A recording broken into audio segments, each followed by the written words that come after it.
dit venez dans sa présence, parce que c'est un privilège, une grande joie d'appartenir et d'être dans la présence de Dieu. Amen.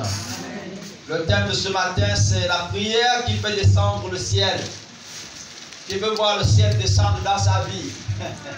Est-ce qu'il y a quelqu'un qui veut voir le ciel descendre dans sa vie ce matin? Moi, j'en suis le premier. Alléluia.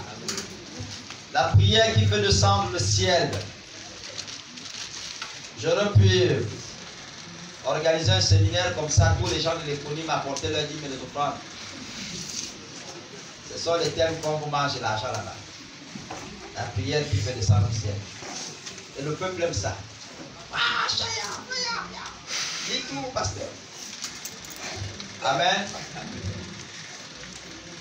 Nous allons donc prendre nos Bibles dans le livre de 2 Chroniques, on va lire à partir de...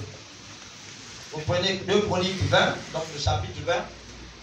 On va commencer la lecture à partir du 17e verset. Si quelqu'un a la page, je peux le dire. À partir de 17 jusqu'à 24. 2 Chroniques en son chapitre 20, 17 à 24. Je vais donc lire. Il n'y a pas... Vous n'aurez point à combattre en cette affaire. Présentez-vous, tenez-vous là, et vous verrez la délivrance que l'Éternel vous accordera. Juda et Jérusalem, ne craignez point et ne vous effrayez point. Demain sortez à leur rencontre et l'Éternel sera avec vous. Josaphat s'inclinant le visage contre terre, et tout Juda et les habitants de Jérusalem tombèrent devant l'Éternel pour se prosterner en sa présence. Les Lévites d'entre les fils des Géadites, autant pour moi, et d'entre les fils de Coreth, s'élevèrent pour célébrer d'une voix forte et haute l'Éternel, le Dieu d'Israël. Le lendemain, ils se mirent en marche de grand matin pour le désert de Tékoa.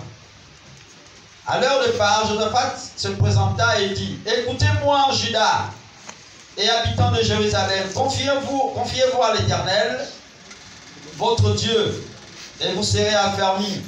Confiez-vous en ses prophètes, et vous réussirez. 21. Puis d'accord avec le peuple, il nomma les changes, qui, revêtus d'ornements sacrés et marchant devant l'armée, célébraient l'Éternel. Et disait: louez l'Éternel, car sa miséricorde durera toujours.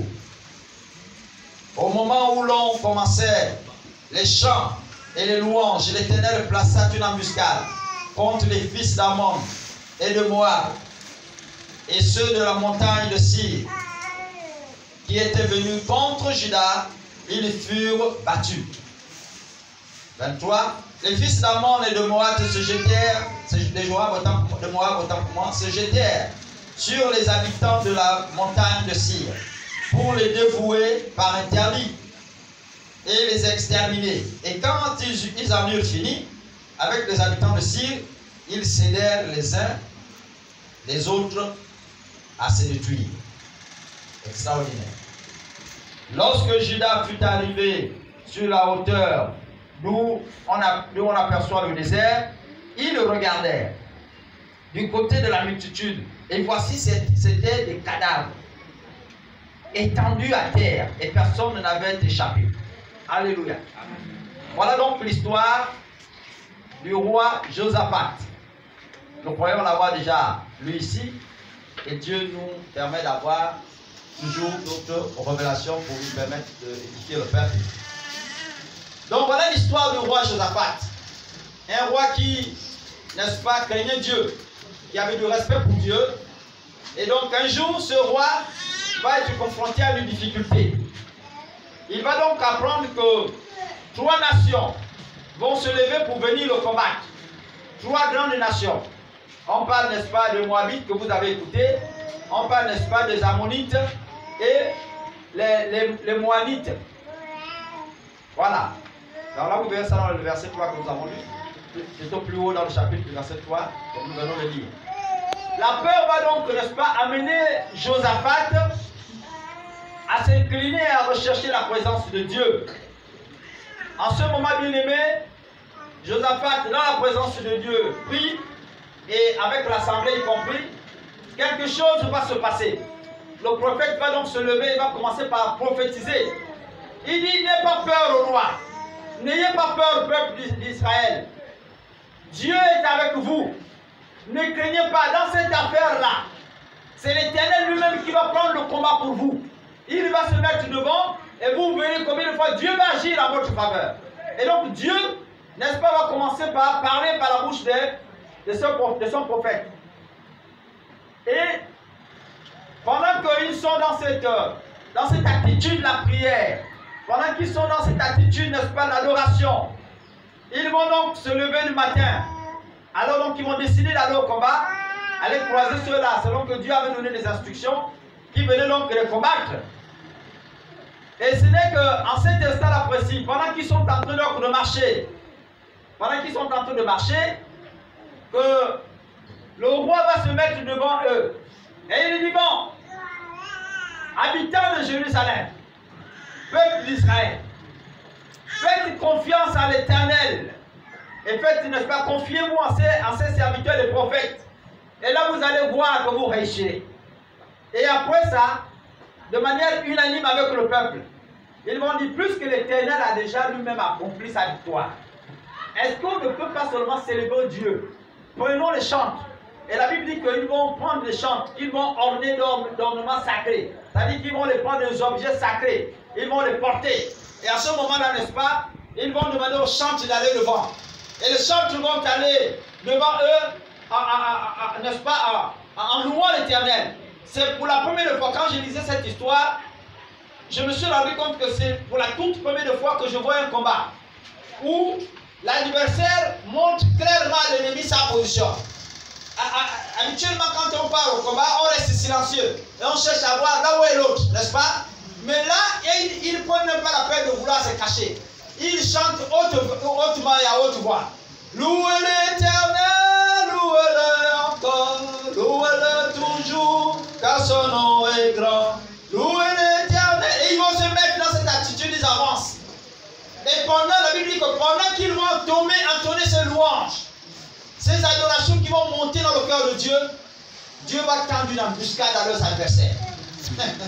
Alléluia. Dès qu'ils se regardent, dès que tu vois l'autre, tu vois tout de suite la figure d'un juif, avec les habits de juif, tu la fonces dans sa gueule. Dès que lui te voit, il dit, mais toi aussi tu es juif, pourquoi tu m'attaques? Je t'attaque aussi. Et donc l'embuscade va commencer par ce stade. La Bible dit qu'ils vont arriver à un stade où, après avoir tué les gens de Syr, ils vont arriver à un stade où ils vont se dire, non, il faut qu'on s'entraide à mourir. Ils vont s'entraider à mourir. Bon, je te tue, tu me tues. Oui, tuons-nous. Et puis ça force les sacs. Alléluia. Donc quelque chose d'extraordinaire. Et quand Judas arrive, le peuple de Judas arrive, n'est-ce pas? Là où était le lieu de combat, là où ils avaient aperçu, là où leurs espions avaient aperçu, n'est-ce pas, la multitude de l'armée atterrir. Dès qu'ils arrivent à ce lieu, qu'ils logent, ils se rendent compte qu'il y a des hommes à terre, mais ils ne dorment pas. Tous ces gens-là sont des cadavres, parce que les mouches sont sur eux. Alléluia. Voilà donc l'histoire qui va nous aider à comprendre. L'important, c'est la prière qui fait descendre, n'est-ce pas, le ciel. Alléluia. Bien-aimés, je voudrais juste rappeler une chose. Je voudrais juste vous dire une chose. À l'origine, quand Dieu a créé l'homme sur la terre, la Bible est claire, il a créé l'homme pour que l'homme soit capable de pouvoir dominer la terre, envahir la terre. Est-ce que vous comprenez? Quand Dieu vous a créé, vous et moi, à l'origine du projet de Dieu, c'était que de la même manière que lui, il règne dans les cieux, qu'il envahit l'univers, vous aussi les hommes, vous soyez capables de régner sur la terre et d'envahir la terre. C'est pourquoi, après avoir créé l'homme et la femme, il dit, multipliez-vous, soyez féconds, dominez sur la terre, assujettissez-la, amenez-la à vous respecter. Elle vous doit obéissance obligatoirement. Est-ce que vous comprenez ça, frère? Et donc Dieu va se mettre dans cet esprit et il va créer l'homme.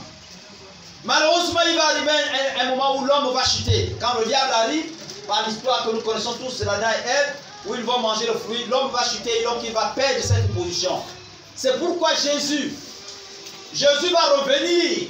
Quand Jésus revient, c'est pour restaurer la mission de l'homme. Pour donner à l'homme, n'est-ce pas, un nouveau départ. Pour lui dire, tu as échoué premièrement, maintenant je te donne une mission. Cette fois-ci, tu ne failliras plus. Parce que ce ne serait plus moi qui serai obligé de venir pour te purifier. Mais dès que tu ouvriras ta bouche pour demander pardon, automatiquement je te remettrai dans tes droits. Je vais te rétablir automatiquement. C'est pourquoi Jésus est revenu. Jésus est revenu sur cette terre. Enfin, quand je parle de venu, parce qu'au départ, on parle de l'image de Christ au départ dans l'Ancien Testament. Et quand on voit le Nouveau Testament, n'est-ce pas, c'est Christ, n'est-ce pas, qui se manifeste donc désormais physiquement. Et donc, c'est pourquoi Jésus est là. Jésus vient restaurer, rendre à l'homme, n'est-ce pas, son droit de possession, son droit de domination, son droit de pouvoir sur la terre. Alléluia. Son droit de domination sur la terre. Son droit d'envahissement sur la terre. Donc Dieu vous a rendu par son Fils Jésus le droit, n'est-ce pas, d'être propriétaire, d'être chef de la terre. Amen. Amen. Et là, n'est-ce pas, vous pouvez donc lire dans vos Bibles, hein, vous allez trouver, n'est-ce pas, le passage où il est écrit: en son nom vous chasserez les démons. En son nom vous prierez pour les malades. Et les malades seront guéris. Alléluia. En d'autres termes, vous n'avez plus les limites. Vous ne connaissez plus, en tant que chrétien authentique et véritable, vous ne connaissez plus les limites dans votre ministère. Amen. Il n'y a plus rien qui puisse vous arrêter. Dans votre manière d'agir avec Dieu, il n'y a rien qui soit capable de pouvoir vous arrêter. Et là, n'est-ce pas, nous allons voir que le roi Josaphat va commencer par exercer cette autorité. Quand il apprend qu'il y a une situation critique qui va se lever contre lui, la Bible déclare qu'il va se tourner vers l'Éternel. Et dans notre version, vous verrez, il est écrit qu'il va lever le main vers le ciel. Vous savez, la prière, c'est le symbole. C'est un symbole, n'est-ce pas, d'abandon à Dieu. Lorsque vous priez le Seigneur, vous montrez à Dieu que vous vous abandonnez entièrement sur ses mains. En d'autres termes, comme je l'ai souvent dit ici, vous êtes en train de dire à Dieu, je ne compte que sur toi. Donc Seigneur, si tu me laisses là, l'ennemi va avoir raison de moi. C'est ce que vous dites à Dieu quand vous rentrez dans la dimension de la prière, donc de l'adoration. C'est ce que vous dites à Dieu. C'est pourquoi lorsque les frères, on dit, mais puisque Dieu a déjà accompli, mettons-nous uniquement dans un esprit de joie. Louons simplement le Seigneur. Puisque lui-même il a dit que dans cette affaire-là, il va prendre le devant. Donc, allons-nous joyeusement. Bénissons Dieu. Et dès qu'ils ont commencé par louer, la Bible dit, dès qu'ils ont commencé à dire à Dieu, nous croyons que tu es grand, tu es redoutable et que tu as déjà accompli ces choses. Seigneur, nous comptons sur toi. Dès qu'ils ont commencé par dire ces choses-là à Dieu, tout de suite, l'Éternel s'est manifesté. Alléluia. Il n'a pas entendu qu'ils lancent leur épée. Automatiquement, l'Éternel s'est manifesté. Si vous voulez voir Dieu agir dans votre vie, rentrez dans une dimension de prière. Rentrez dans la dimension de l'adoration et Dieu va intervenir en vous. Alléluia. Vous êtes capable d'envahir vos problèmes. Vous êtes capable d'envahir ce qui vous dérange. Vous êtes capable d'envahir votre société si et seulement vous restez, vous demeurez dans la présence de Dieu, dans une dimension de l'adoration de la prière. Dieu va faire que vous allez envahir. C'est pourquoi il est écrit, tout lieu où foulera la plante de vos pieds, il vous le donne en héritage. Alléluia. En d'autres termes, là où tu te trouves, les raisons pour lesquelles tu pries, tu dis, Seigneur, je prie que l'hôpital à Missa soit transformé. Dieu va transformer l'hôpital à Missa. Je prie désormais que les morts qui ont été volontairement institués dans ces endroits, au nom de Jésus, que les sentiments des hommes et des femmes là-bas changent. Dieu fera en sorte que les hommes et les femmes là-bas changent. Si vous aviez de méchantes personnes, ces hommes-là seront capables d'être transformés, Dieu est capable d'aller parler à ces médecins pour dire arrêtez de faire ce que vous êtes en train de faire. Dieu est capable de les parler. Alléluia. Dieu est capable. Seigneur, je veux que ces autorités-là, oh Dieu de gloire, ne soient plus les mêmes. Touche-les, parle-les. Dieu est capable de les parler. Il n'y a rien qui arrête ou qui soit capable de limiter votre ministère. La Bible vous a créé. Je vais dire quand je parle de la parole de Dieu, donc Dieu vous a créé pour envahir le monde, pour être capable de dominer sur le monde. Pour être capable, n'est-ce pas, de dominer sur les situations qui vous dérangent. Alléluia. J'ai une maladie incurable éternelle. Je prends les médicaments tous les jours. Et cette situation devient tellement gênante et dérangeante. Bien-aimé, tu es capable de mettre un terme à ça. Si tu es vrai, authentique dans la présence de Dieu, tu es capable de mettre un terme à ça. Dieu t'a créé pour que tu sois capable de prendre possession de cette situation. Dieu t'a créé pour que tu sois capable de pouvoir dominer sur cette maladie. Dire à cette maladie-là, toi diabète, je ne sais pas qui t'a appelé chronique dans mon corps. Mais maintenant, j'invoque le sang de Christ dans mon corps. Ce sang qui a coulé pour que mes péchés non seulement soient pardonnés, mais pour que mes maladies aussi soient automatiquement guéries. Seigneur, j'invoque ton sang. Le sang de Christ va couler dans ta vie et tu seras automatiquement guéri. C'est un problème de foi. C'est un problème de foi. Le bateau chavire parce que vous ne croyez pas, vous tremblez. Mais si vous vous tenez debout et que vous mettez Christ devant ses responsabilités, il va agir. Les autres ont dit à Christ, ne crois pas que c'est nous seuls qui allons mourir. Toi aussi tu es dedans, tu vas mourir avec nous. Quand Christ s'est vu responsable de ce groupe-là, il s'est mis debout. Il n'a pas blâmé le frère. Il a commandé, il a dit, toi, avant, tais-toi. Je suis patron de cette barque. C'est moi le capitaine ici. Tu n'as pas le droit de menacer, d'agiter ici là. C'est moi le capitaine ici là. Tu te tais, toi le vent, tais-toi là. Et la Bible dit que le vent s'est calmé. Alléluia. Au lieu que ce soit le vent qui menace, c'est Christ qui a menacé le vent et le vent s'est calmé. Donc le menaceur a été menacé. Alléluia. C'est une affaire de foi. Si tu ne t'agites pas comme le bateau et que tu pries avec foi, Dieu va intervenir à ta faveur. Alléluia. Bien-aimé, quand le ciel t'accompagne, tu réussiras dans tout ce que tu entreprendras. Les prophètes ont parlé, ils ont dit, ne craignez point. Oh, ne crains pas, roi. Peuple de Juda, ne craignez point, Jérusalem. L'Éternel dans cette affaire-là, lui-même, il a pris position. Comme vous avez invoqué son nom, vous êtes resté dans sa présence, vous l'avez appelé. Il a lui-même pris la position, c'est lui qui va combattre demain. Alléluia. Quand tu es accompagné, bien-aimé, par l'Éternel lui-même, quand le ciel t'accompagne, tu réussiras dans tout ce que tu entreprendras. Alléluia. Oui, le monde, tes ennemis, les maladies, les démons seront assujettis à tes pieds. Quand Christ lui-même a décidé de t'accompagner. Alléluia. Je vous dis, le silence de Dieu, le silence de Christ dans la vie d'un enfant de Dieu est chaotique.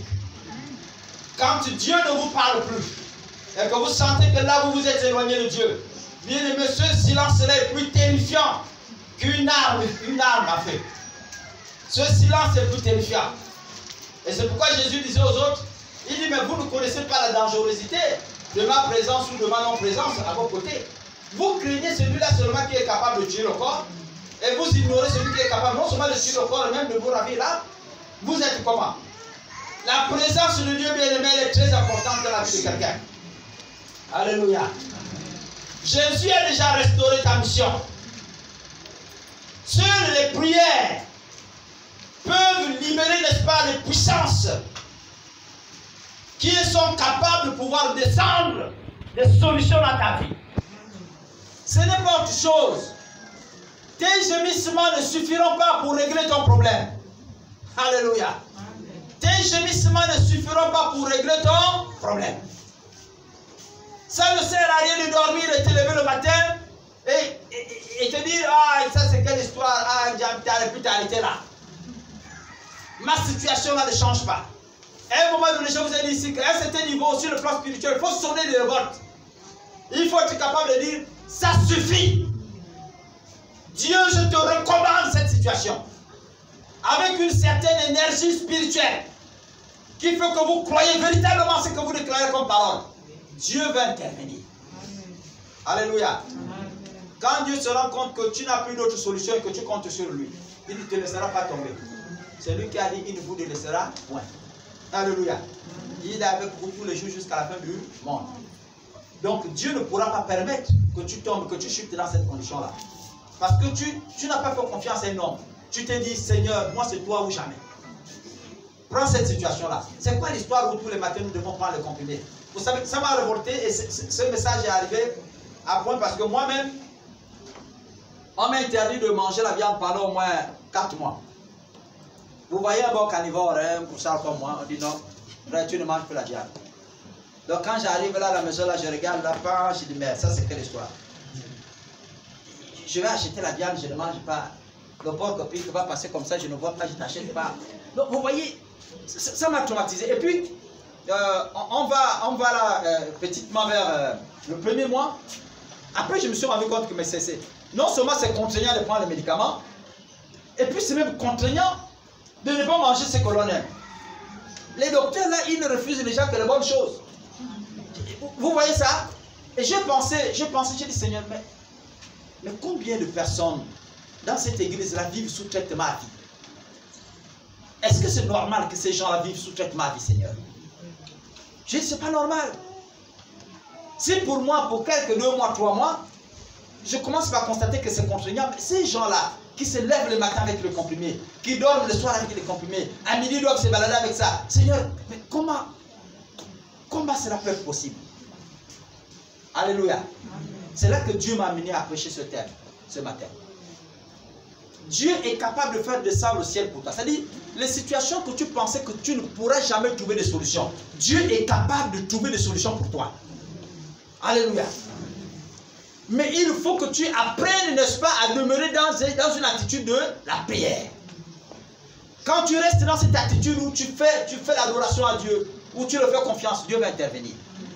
Josaphat te dit au peuple, il dit, hey, confiez-vous faites confiance à Dieu et confiez-vous, n'est-ce pas, à ses prophètes. Alléluia. C'est très important la prière de confiance à Dieu. Parce que la prière est d'abord une affaire de relation intime. Est-ce que vous comprenez ça? La prière est d'abord une affaire de relation intime entre Dieu et toi.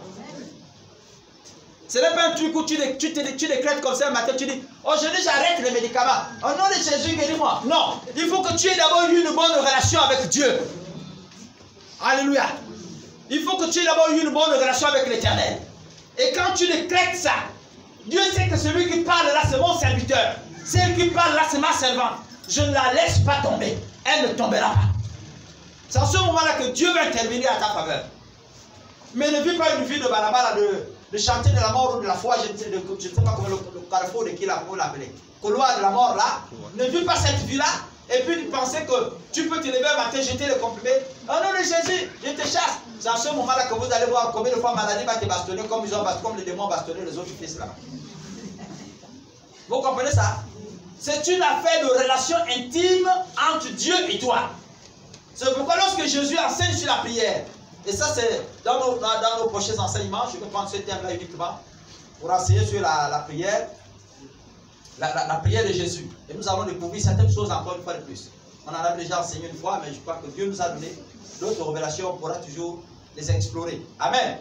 C'est pourquoi lorsque Jésus enseigne sur la prière, il dit lorsque vous priez, dites notre Père qui est aux cieux. Le Père n'est pas quelqu'un d'inconnu, je le disais déjà. C'est quelqu'un que tu connais, avec qui tu ne verras plus une relation véritable. Alléluia. Donc à ce moment-là, tu peux arriver, quand tu connais ton Père, papa, oui, je crois que j'ai besoin d'un bonbon. Vos enfants, là, ils me fatiguent. Dès que tu as atterri, papa, qu'est-ce que tu as amené? Parce qu'ils savent que papa va toujours... Mais papa, qu'est-ce que tu as amené? Mais papa, paye-nous un bonbon. Papa, paye-nous une pizza. Papa, paye-nous ci, cela. Ils ont tellement l'assurance que leur père va faire quelque chose qu'ils ne s'empêchent pas de demander. Et pourtant, ils ne demandent pas à tous les pères qui passent. Ils le font, n'est-ce pas, à l'endroit de leur père. Parce qu'ils savent que leur père, bon, s'il ne fait pas A, il pourra quand même faire B. Alléluia. Et donc, c'est une affaire de relation intime. Aussi vrai que tu connais ton Dieu, tu sais ce qu'il est capable de faire. À partir de ce moment-là, ce Dieu-là aussi te connaît. Il n'y a plus d'ambiguïté. Dès que tu cries, Dieu écoute. Alléluia. C'est pourquoi Jésus, lorsqu'il enseigne la prière aux autres, il dit, lorsque vous priez, dites, notre Père qui est aux cieux. Il ne parle pas, dites, quand vous venez, Seigneur, envoie-nous ceci, envoie-nous. Non. Là maintenant il dit, vous parlez en termes de père. Donc là c'est établi une relation entre toi et Dieu. Et c'est une relation qui doit être de nature intime spirituellement. C'est une relation intime qui va se développer entre vous. Alléluia. Et quand tu développes ce type de relation intime, Dieu fait descendre automatiquement, n'est-ce pas, le ciel sur toi. Et tu verras la gloire se répandre dans ta vie. Alléluia. Les situations qui t'accablaient, Dieu va le voir, Dieu va intervenir. Et il va te guérir si c'est une maladie. Alléluia. Si c'est un problème de promotion, ça c'est pas un problème. Dieu va intervenir. Dieu va le faire dans ta vie. Mais il faut que tu développes une relation intime entre Dieu et toi. Et pourtant, la prière, c'est l'une des choses que beaucoup de chrétiens ici ne font pas. Beaucoup d'entre nous aujourd'hui, nous nous fatiguons lorsqu'il est question de prière. Si on organise ici la nuit de la louange, vous verrez plein de monde venir. Si j'organise ici un séminaire sur le miracle et les réponses de Dieu, c'est sûr qu'on n'aura plus de place. Si je mets ici un terme, bon, porter le vêtement sacré, c'est sûr qu'on n'aura plus de place ici. Mais, si je dis, venez, on va prier, on va compter les personnes ici. 1, 2, 3. Ce sera à peine de 10 personnes. Peut-être encore la moitié ou encore, je ne sais pas, le tiers des membres du conseil. Vous négligez ce qui est plus important pour votre existence spirituelle. Quand vous vous retrouvez à la maison, vous faites tout et toute la journée. Et quand c'est même le petit temps que vous devez réserver à Dieu, les 15 ou 10 minutes avant de dormir, après avoir mangé vos côtés, Seigneur, beaucoup d'entre nous, nous sommes plongés dans ça. Et après, nous sommes surpris de voir que tu t'es réveillé avec un songe où l'autre t'a attaqué avec une autre machette. Mais tu l'as vu, il t'a attaqué parce que tu t'as dormi sans invoquer ton Dieu, celui qui a toutes les solutions. Comment voulais-tu être défendu dans ces conditions-là? Tu étais obligé de courir dans ton songe-là. Il fallait que tu mettes ta banane là-dedans parce que si tu ne courais pas, il devait t'atteindre. Il devait t'atteindre, l'ennemi devait t'atteindre. Alléluia. Donc c'est très important, c'est un exercice que beaucoup d'entre nous négligeons. Le plus important sur le plan spirituel, c'est ça là que nous négligeons. Alléluia. Oui frère. Si tu ne pries pas, sache-le frère, rien ne viendra. Alléluia. Si tu ne te mets pas dans l'attitude de la prière, rien ne viendra. Dieu ne viendra que si et seulement tu te mets dans l'attitude de prière. La solution de ton problème n'arrivera que si et seulement tu te mets dans l'attitude de prière. C'est très important de savoir. Le spirituel, les solutions spirituelles ne s'obtiennent que dans une vie de spiritualité. Vous comprenez ça? Si tu ne rentres pas dans une dimension de spiritualité, comment voudrais-tu obtenir du spirituel? Parce qu'à l'origine, Dieu est invisible. Donc il faut que tu sois capable aussi de rentrer dans une dimension de hommes invisibles, de femmes invisibles, pour obtenir de ce qui est de l'invisibilité de Dieu. C'est à ce moment-là que Dieu va te donner sa part. Alléluia. Moi, je peux venir aujourd'hui et donner. Ça, c'est l'eau de mon fils. Je peux venir prendre cette eau-là. Parce que je suis visible, parce que je le vois. Si j'étais invisible, je ne serais pas capable de prendre cette eau avec lui. Et lui non plus avec moi. N'est-ce pas? Il ne peut pas avoir d'échange. Il ne peut pas avoir de partage. Si et seulement tu ne rentres pas dans la même dimension de la nature de Dieu. Il faut que tu sois capable de rentrer dans cette dimension-là. Pour que Dieu et toi vous échangez. Alléluia. Tu lui donnes les problèmes et comme lui il a les solutions, il te donne les solutions. Le spirituel ne s'obtient que dans une dimension spirituelle. Ce n'est pas en restant dans une dimension charnelle où tu bats et tu dors et tu penses que tu vas recevoir ça. Ça n'existe pas. Avec Dieu, ça n'existe pas. Alléluia. À moins qu'il ait décidé de te faire passer par une situation particulière. Parce que ce que Dieu fait dépasse l'entendement de l'homme. Ce que je vous dis là, Dieu peut décider de te parler sans pour autant que tu n'aies décidé de prier également. Ça, c'est sa grâce à lui. Mais le principe, dans le domaine spirituel, c'est qu'il faut que tu rentres dans sa dimension spirituelle pour que Dieu te donne ce qui est de son monde. Alléluia. Frère, bien-aimé frère en Christ, une prière agissante doit toujours être accompagnée d'une bonne obéissance radicale à Dieu. Une prière agissante doit être toujours accompagnée d'une bonne obéissance radicale à Dieu. Il faut que tu sois celui-là qui est capable de refuser le mal dans ta vie. Il faut que tu sois capable d'être répulsif du péché. C'est-à-dire être capable de repousser le péché quand ça arrive. Ça te fait mal de dire non, mais tu dis quand même non, je ne veux pas. Alléluia. On te propose 300, 400 000, 500 000 avec je ne sais pas quel poste, je ne sais pas trop où. On te dit voilà, tu seras élevé là où tu auras un grand emploi là. Il faut être capable de dire non, je ne veux pas. C'est dans ce moment-là, quand Dieu va te trouver dans cette situation de radicalisme obéissante, il va te faire descendre ses liens. Dès que tu vas commencer par crier, dès que tu vas commencer par dire Seigneur, j'ai tout abandonné à cause de toi. Que puis-je faire désormais? Seigneur, qu'est-ce que je veux devenir? J'ai refusé ce qu'il pouvait donner à mes enfants le Père. À cause de ton nom, Seigneur. J'ai tout abandonné. La vie des hommes que je menais. Seigneur, cette mauvaise vie que j'entreprenais. Le mensonge que j'entreprenais. Seigneur, toute cette mauvaise vie, j'ai abandonné ça à cause de toi. Seigneur, que puis-je donc devenir? Que pourrais-je faire pour nourrir ces enfants? C'est là que Dieu va faire intervenir les solutions dans ta vie. Alléluia. Si tu n'obéis pas radicalement au Seigneur, Dieu ne te bénira pas. Alléluia. Dieu ne te bénira pas. Il faut que tu sois capable d'obéir au Seigneur. Et Josaphat, ici, nous voyons sa victoire. Lorsque vous partez au chapitre 19, en son verset 2 et 3, vous avez ici quelqu'un, et à la page, si tu lis ça pour nous, 2 et 3. 19, 2 et 3. Nous sommes tués dans le chronique, hein. 2 et 3. 2 Chroniques 19, Ouais. verset 2 au verset 3. Jéhu, fils du prophète Anani, sortit à sa rencontre et lui dit: penses-tu qu'il soit juste de prêter ton concours à un homme malfaisant et de s'allier avec ceux qui haïssent l'Éternel?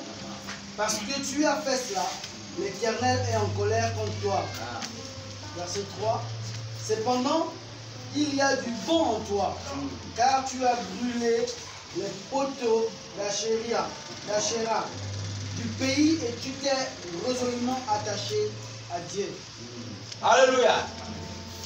Ici, le prophète, le roi avait d'abord prêté, n'est-ce pas, son concours ou encore son aide à ses frères de Jérusalem.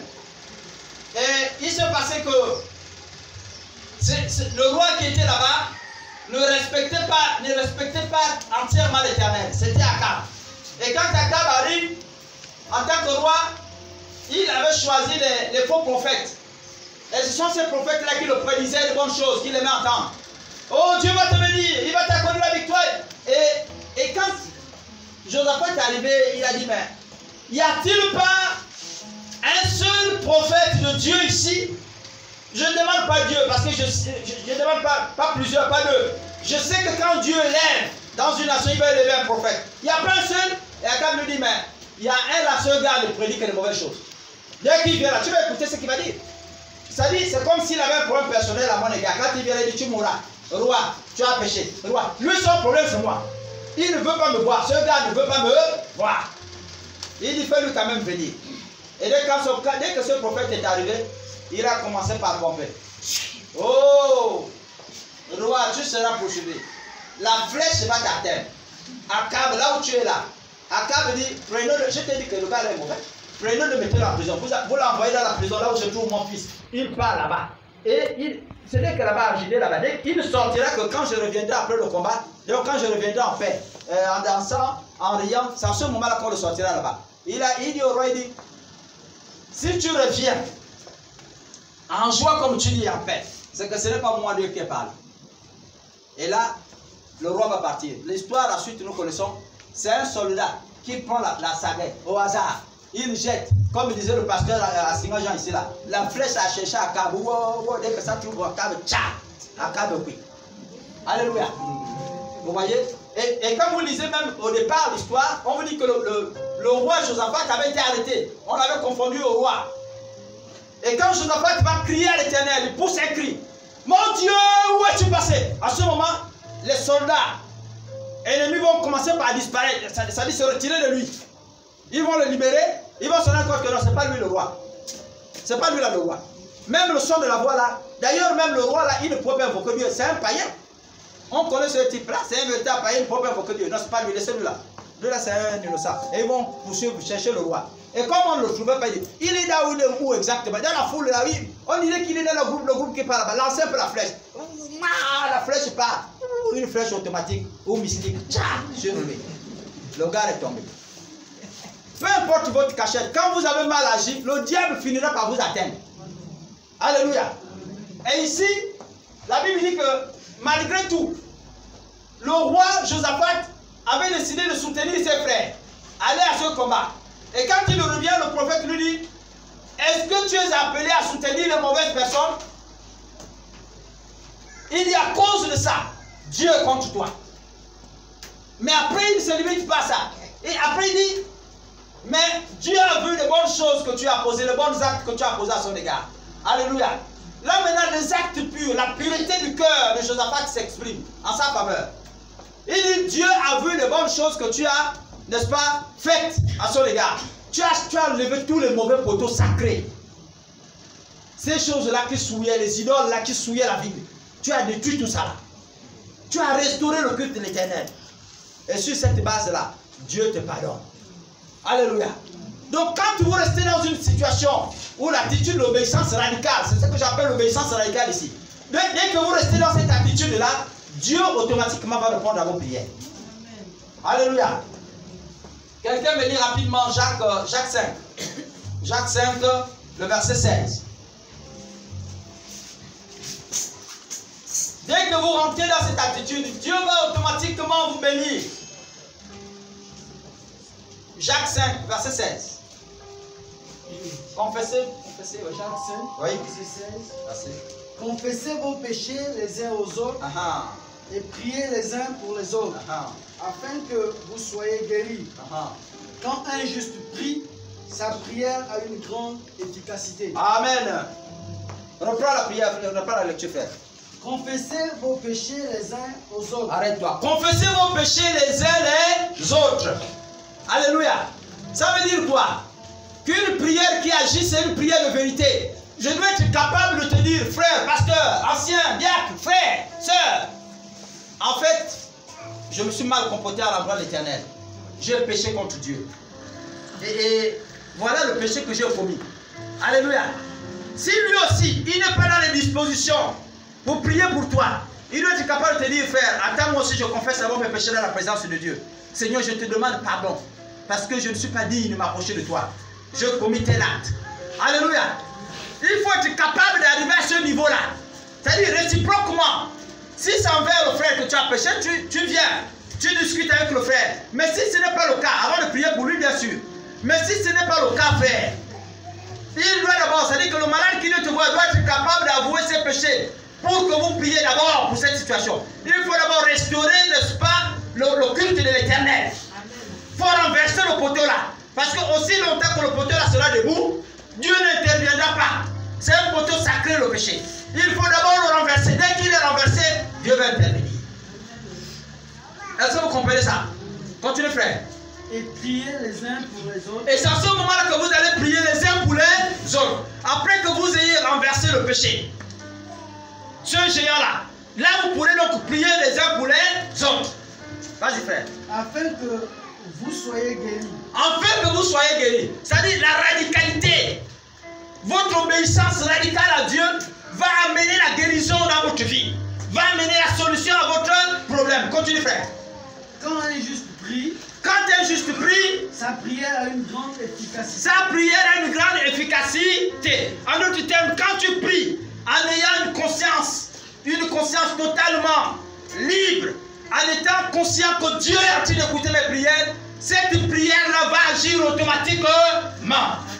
Tu ne choueras pas. Alléluia. Amen. Nous sommes en train de terminer. Tu ne choueras pas. Frères et sœurs, nous allons continuer prochainement d'autres parties, parce que selon on nous reproche aussi d'être un peu plus long, maintenant c'est de temps-ci. J'espère avoir été court. Qui de vous, lorsqu'il part à un rendez-vous, chez un président de la République, il va avec les objets interdits. Je prends par exemple l'image du tabac. C'est-à-dire tu as un rendez-vous avec le président, tu vas avec le tabac. Pour aller plus loin, tu amènes même le chambre, tu attaches ça bien. Hein, une grosse boîte comme ça, tu es là. Oui, monsieur le président. Oui, c'est vrai, monsieur le président. Nous étions à ce meeting-là, monsieur le président. Tu es là, tu fumes. Qui de vous, quand il part là-bas au rendez-vous chez le président de la République, il rentre avec les objets interdits? Personne. Mais pourtant, c'est ce que nous faisons. Quand nous rentrons dans la présence de Dieu, tu viens sachant que tu as une situation qui n'est pas normale. Tu ne la confesses même pas. Tu viens comme ça. Je m'en vais au culte devant l'Éternel. Je m'en vais. Tu rentres là, tu fais comme si de rien n'était. Dès que tu repars, tu remènes ta vie. Et vous pensez comme ça là que si le président ne t'a pas chassé là, c'est Dieu qui va te garder. La Bible est claire. Dieu a haï le péché. Alléluia. Dieu a haï le péché. Donc, ça dit, tu n'auras même pas le temps de rentrer dans la présence de Dieu quand tu viens avec ces poteaux sacrés là dans ta vie. Ici là. Tu peux venir là, tu serais surpris de voir que l'autre prie et qu'il pleure même dans la présence de Dieu. Toi tu cherches, qu'est-ce qu'il fait même pleurer là? Mais tout ça c'est parce que tu ne peux pas voir. Tu ne peux pas comprendre ce que lui ressent en ce moment-là. Alléluia. Cette dimension de spiritualité, tu ne comprends pas ça. Parce que tu es venu en tant que pécheur, avec tout un djembe là, tu as amené ça dans l'église, et tu penses que Dieu va t'exaucer comme ça. Tu ne verras rien. Que l'Éternel Dieu vous bénisse et qu'il bénisse sa parole.